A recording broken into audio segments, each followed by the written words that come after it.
Hi everyone, welcome to my course on Python, Pandas library and DataFrame. So in Python there is a library called Pandas, and the purpose of this library is that it helps me to manipulate data. Also it helps me to visualize data in the form of graphs. So before using these concepts, let me just open my Jupyter notebook. So if you do not have the Jupyter notebook on your system, so you have to install it. So in the search bar, I'm going to type Jupyter Notebook. So this is going to open the Jupyter Notebook for me. Now I'm going to create a new Jupyter Notebook, and here I'm going to write practice. Let's name this uh, notebook practice. Okay, rename it. Now what I'm going to do, I'm going to read a simple CSV file that is located here in my D directory. Okay, so employee underscore dataset is the name of directory. Let me just open it. Employee ID, name, gender, age and salary, these are my columns. Okay, this is comma separated file. Let me just open the properties here. CSV comma separated file. Now let me just copy paste the path of this data set. So you have to click this data set, then you have to press shift button, right click and copy as path. Then you have to paste the path here. Okay, so this is the path of my data set. So before using the pandas library, you have to first install it. So if you do not have it in your system, if you do not have it, you have to use this command pip install and pandas. Okay, let me just execute this.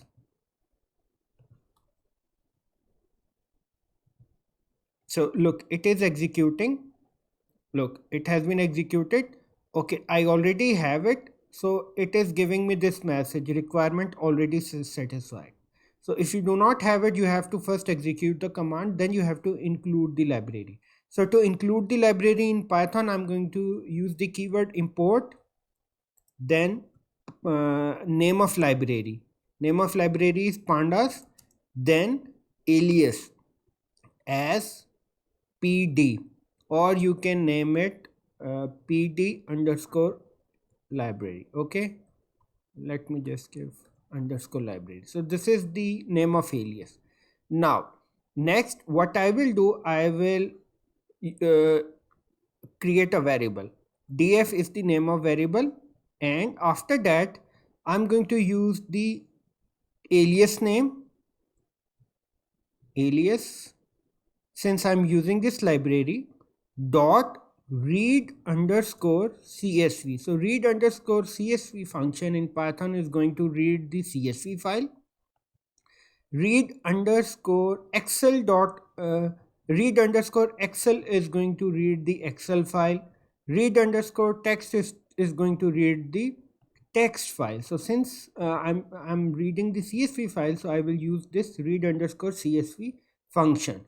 Then here I'm going to provide the path, and my path is just, I have to copy this, and my path is this one. Okay, so this will be my path. Let me just print my data set. So what this function will do, so this is going to copy the data set and it will place it in the data frame. So what is data frame? In simple words, data frame is like a two-dimensional array. It represents the data in the form of table, like columns and rows. So let me just execute this. So look, these are columns: employee ID, name, gender, age and salary. So it will display the first 5 rows and the last 5 rows of this data set. So if you want the whole data set, you will use this option. Okay, let me just copy it. I'm going to paste here. Now let me just execute it. Okay, it is going to give me, and the reason is that I have to provide the correct alias. So now it is going to work. Look, it will display all the rows. Okay. Now there is another function called df.head. So by default, it will display the first 5 rows. Okay. First 5 rows. Let me just display the 10 rows. So now it is going to give me the top 10 rows of my data set. 20. Okay, this will display the top 20 rows.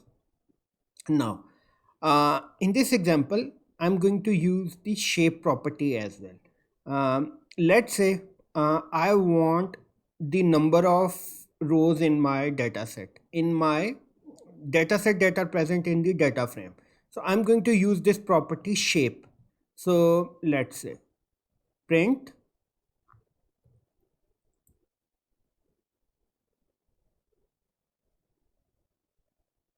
number of rows, comma, I will use df dot shape 0.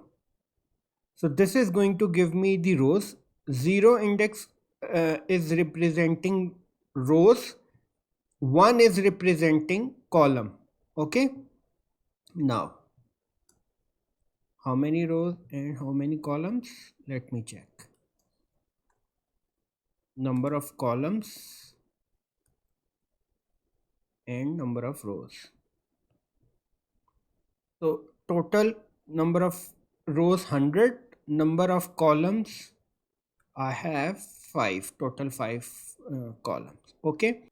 So next we are going to discuss the property called location. But first let me just print my data. Okay. So now I want employee ID, name and salary column, these 3 columns. So location property is used when you want to filter rows and columns. So in this case, I only want employee ID, name and salary, and I want all the rows. Okay. Now df equals to df dot location. LOC represents location. Since I want all the rows, so I'm going to use the colon sign. Then I'm going to use the comma and I'm going to specify columns which I want here. Okay. First I want employee ID. So here I'm going to provide the employee ID. Next I want name and I'm going to provide it like this. Last but not the least, I want the salary of an employee. So this is how I'm going to provide the value. Okay. Now the first value, it is going to give me all the rows. Now I'm going to print this df. So look, it will give all the rows on and only 3 columns that I have specified. Now I want next, let's say I want 5 rows. Okay, only 5 rows. And which row I want to specify? Let's say I want first one, comma, second, third, fourth and sixth row. So look, the first one, these are indexes. The first index, the second index, third index, fourth and sixth index. Here I am specifying the column value, employee ID, name and salary. Look, first, second and the sixth one. Let me just change it to, let's say 2, 3, 4, 6, 99. Look, 2, 3, 4, 6 and 99. Okay, let me just write it like this. Let's say I want all the columns. Okay, now I want all the rows, but I want to apply a filter where salary should be less than 50,000. Okay, so what I'm going to do next, I'm going to specify a condition here. So it will be like this. df equals to df dot loc location and salary. Okay, df salary, this one is the salary. I'm further filtering the records. Okay, less than 50,000.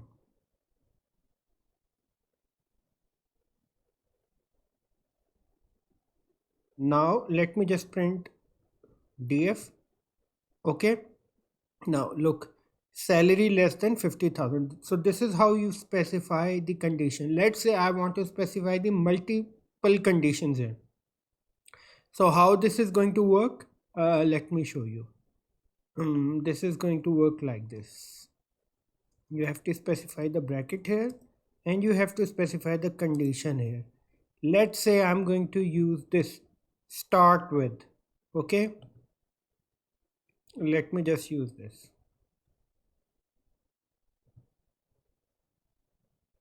So look, df name dot starts with j. Okay, so I'm going to get how many records? I'm going to get this record and I'm going to get this record and I'm going to get only these two records. Okay, let me just, okay, salary, where salary less than 50,000 and name starts with character j. Let me just execute this. Okay, it is giving me some problem. Okay, now look, only three records: James, John and Joseph, 0, 2 and 7. So this is how you filter the result with the help of lock property. Now, so after this I'm going to write the data, the result in my CSV file, and the location of the CSV file will be this. Okay, now for that purpose I'm going to use the to underscore CSV function. So this is going to write my final result which is present in my data frame. These three rows, this is going to write it in my CSV. Okay, let me just specify the path here, and the name of CSV file will be final underscore dataset dot CSV. Okay, after that I have to specify the index. Index equals to, it should be index equals to false. So I don't want these indexes, and header value should be true. I want headers as well. Okay, it should be true.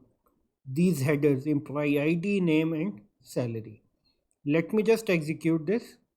Okay, it has been executed. Now look, final data set. Let me just open this data set for you. Okay, it is taking some time. Okay, look, employee name and salary. Let me just index value equals to true, and okay, now let me just check the result. Final underscore data set, the result has been updated. Okay, look, now I'm getting the index value as well. Now let me just false, F should be capital. Let me just index value, let me just change it to false, and header value, let me just change it to false. So now the final data set will be updated. Look, I don't have any header value, neither I have any index value.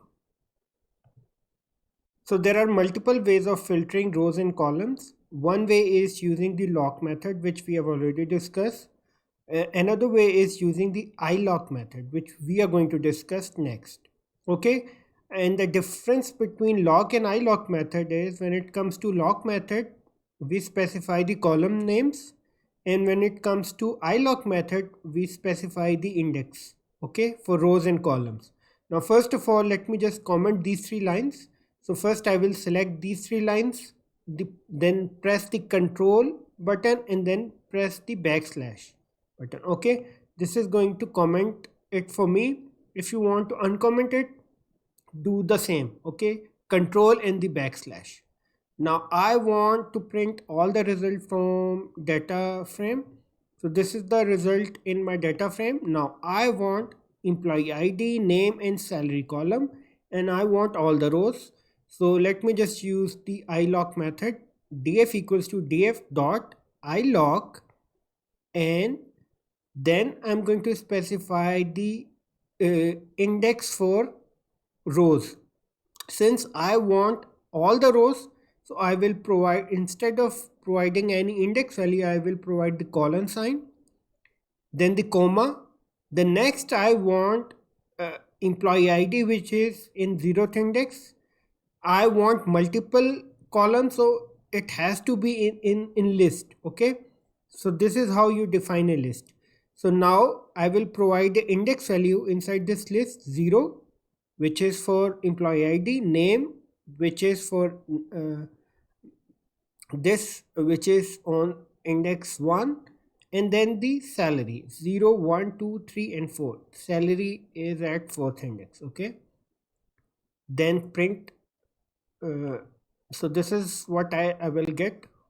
Okay, now I want only the 10 rows. So this is giving me all the rows which is in my data frame. I want only 10 rows. So this is how you give colon, then specify the number of rows you want. So this is going to give me 10 rows, top 10 rows. Okay, let's say I want rows from 10 to 15.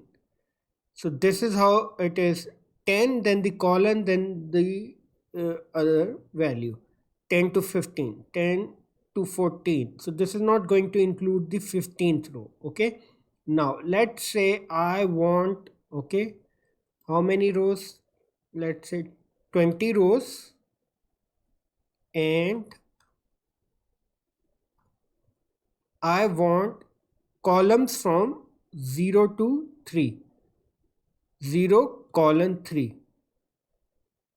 The first one is representing rows. The second one is representing column. So I want column 0, 1. I will get 0, 1, 2 and 0, 1, 2. Okay, only 3 columns. Okay, for 0, 2, 0, 1, and I will get only 2 columns, 0, 1 and not the second column. Okay, in column which is at index 2. This will exclude it. Okay, how many rows? 20 rows. So this will exclude the 20th row. Okay, it will start from 0 and it will exclude the 20th row.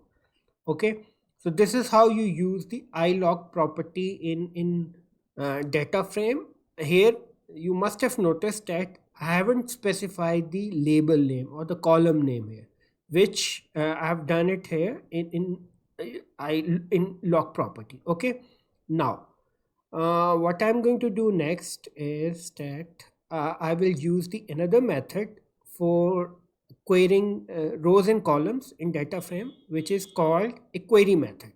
Let me show you the properties of query method. So this is how you define a query method: df equals to df dot query.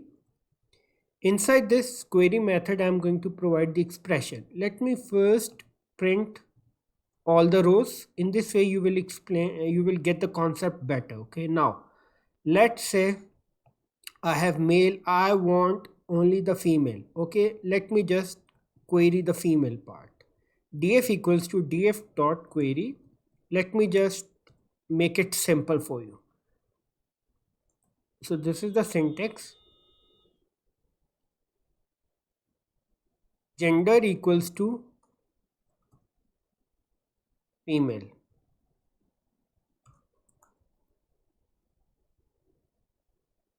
Df. Okay, I'm getting an error. And the reason is I'm getting error because it is gender equals to, not equals to. Okay, gender equals. So I want only females. Okay, now let's say, let me just remove this. let me just print all. uh, df equals to df dot query.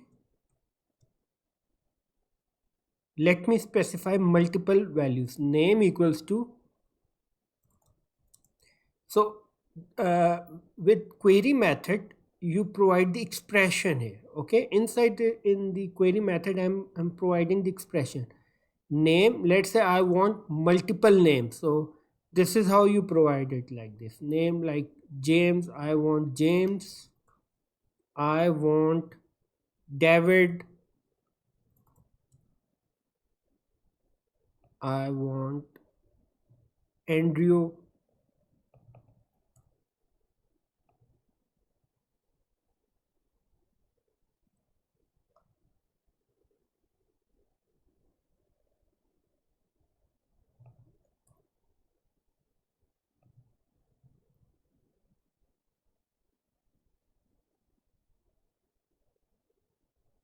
Df, look, James, David, Andrew, and George.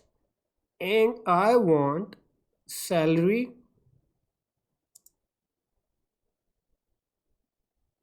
greater than, salary column greater than 40,000, 50,000. So it will exclude these two rows. Okay. So this is how you use the query method. So with query method, we use the expression like this.